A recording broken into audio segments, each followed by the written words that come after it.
हजारों सालों से दुनिया के सबसे शक्तिशाली साम्राज्यों ने हर बार एक ही घातक गलती दोहराई।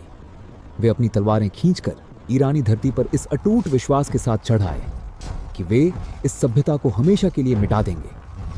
जैसे सिकंदर महान की सेनाएं, रोमन साम्राज्य, अरबों के लश्कर और चंगेज खान के खूंखार मंगोल झुंड, सबने यहां की धरती को लहूलुहान किया और तबाही और मृत्यु के मीनार खड़े कर दिए। कोई भी दूसरा राष्ट्र इतने विनाशकारी प्रहारों के बाद इतिहास के पन्नों से हमेशा के लिए गायब हो जाता, जैसा कि बेबीलोनियन या असीरियन सभ्यताओं के साथ हुआ। लेकिन ईरान के साथ कुछ ऐसा हुआ जो दुनिया के इतिहास में अनोखा है।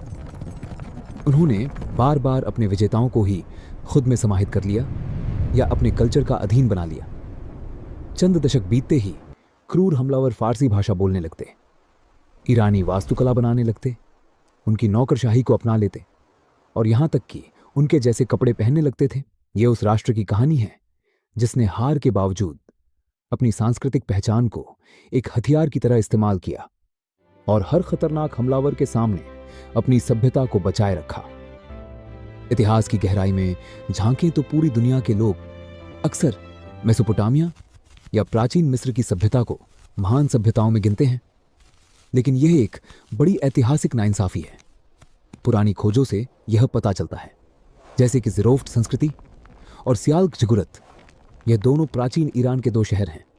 इन्होंने यह साबित कर दिया है कि ईरान की धरती पर मेसोपोटामिया और चीन के बराबर ही 6000 से 7000 साल पुरानी शहरी सभ्यता फल फूल रही थी।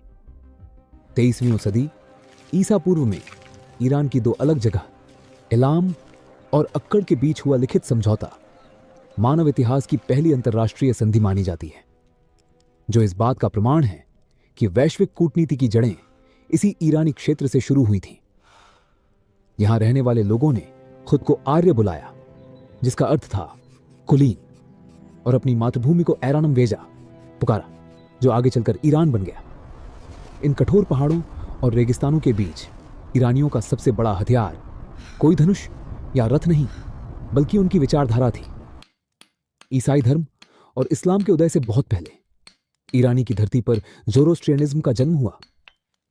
यह उनकी एक आस्था थी जिसने मानवीय सोच और विचारों को पूरी तरह बदल दिया।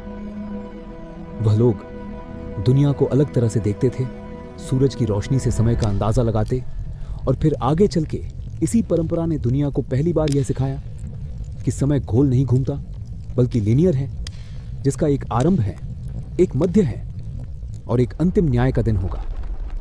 जब हखामनी या फिर अकीमेनिड साम्राज्य का उदय हुआ तो उसके के संस्थापक साइरस द ग्रेट ने बेबीलोन जीता, तो उन्होंने वहां बंदी यहूदियों को मुक्त किया।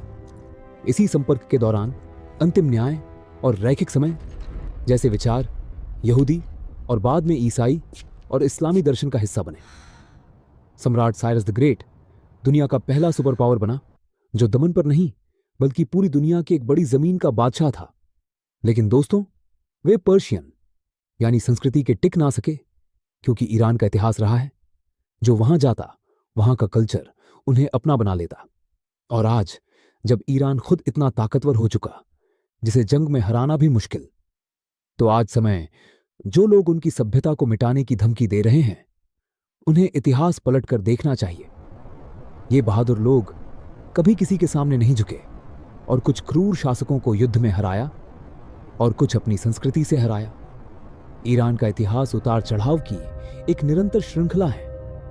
जब यूनानियों के साथ युद्धों में हकामनी साम्राज्य कमजोर हुआ तो सिकंदर ने परसेपोलिस को राख कर दिया, लेकिन ईरानी संस्कृति ने उस विजेता को भी निगल लिया। सिकंदर ने स्वयं फारसी कपड़े पहनने और वहां के दरबारी शिष्टाचार को अपनाना शुरू कर दिया। इसके बाद पार्थियन और सासानी साम्राज्यों ने सदियों तक रोम और बीजांटियम की महाशक्तियों से लोहा लिया। सासानी ईरान एक आदर्श मेरिटोक्रेसी थी जहां ज़ोरोस्ट्रियनिज्म आधिकारिक धर्म बना, लेकिन अंतहीन युद्धों ने इसे थका दिया, जिसका फायदा उठाते हुए 7वीं शताब्दी में अरबों ने इसे जीत लिया। हालांकि इस्लाम ने वहां पुरानी मान्यताओं की जगह ले ली, लेकिन फारसी भाषा और संस्कृति नहीं मरी। अब्बासी खिलाफत के दौरान फारसी विद्वानों, कवियों और नौकरशाहों ने साम्राज्य की बागडोर संभाली, जिससे यह कहा जाने लगा कि ईरान ने सैन्य हार के बाद सांस्कृतिक रूप से अपने विजेताओं पर विजय प्राप्त की। 1220 में चंगेज खान के मंगोलों ने ईरान के शहरों और सिंचाई प्रणालियों को तहस नहस कर दिया, जिसे देखकर लगा कि अब कुछ नहीं बचेगा। लेकिन कुछ ही पीढ़ियों में उन्हीं मंगोलों ने इस्लाम अपनाया और भव्य फारसी मस्जिदों का निर्माण करवाया। यही सिलसिला तैमूरलंग के समय भी दोहराया गया, जिसने विनाश तो किया, लेकिन ईरानी कला और साहित्य का इतना कायल हुआ कि उसने एक ईरानी पुनर्जागरण की नींव रखी। 1501 में सफावी राजवंश के उदय ने शिया इस्लाम को राजकीय धर्म बनाकर ईरान को तुर्क ऑटोमन साम्राज्य से अलग एक ठोस और अनूठी पहचान दी। 20वीं सदी तक आते आते महान शक्तियों के बीच ग्रेट गेम का शिकार होने के बाद रजा शाह पहलवी ने देश का आधुनिकीकरण किया और 1935 में एक ऐतिहासिक कदम उठाते हुए दुनिया को निर्देश दिया कि इस देश को पर्शिया के बजाय उसके प्राचीन नाम ईरान से पुकारा जाए। यह केवल नाम बदलना नहीं था, बल्कि दुनिया को अपनी प्राचीन जड़ों और आधुनिक शक्ति का एहसास कराना था। आज ईरान और पर्शिया के बीच एक वैचारिक युद्ध जारी है, जहां एक नाम आधुनिक भू राजनीति का प्रतीक है और दूसरा उस प्राचीन वैभव का जिसने सभ्यता की नींव रखी थी। 5000 वर्षों का यह सफर गवाह है कि ईरान केवल एक देश नहीं, बल्कि एक शाश्वत विचार है जो हर राख से पुनर्जीवित होना जानता है। ऐसी महत्वपूर्ण वीडियो के लिए चैनल को सब्सक्राइब करें और वीडियो को लाइक के साथ अपने दोस्तों के साथ शेयर भी करें, क्योंकि ऐसी वीडियो बनाने में बहुत मेहनत लगती है। इसलिए लाइक और कमेंट जरूर करें।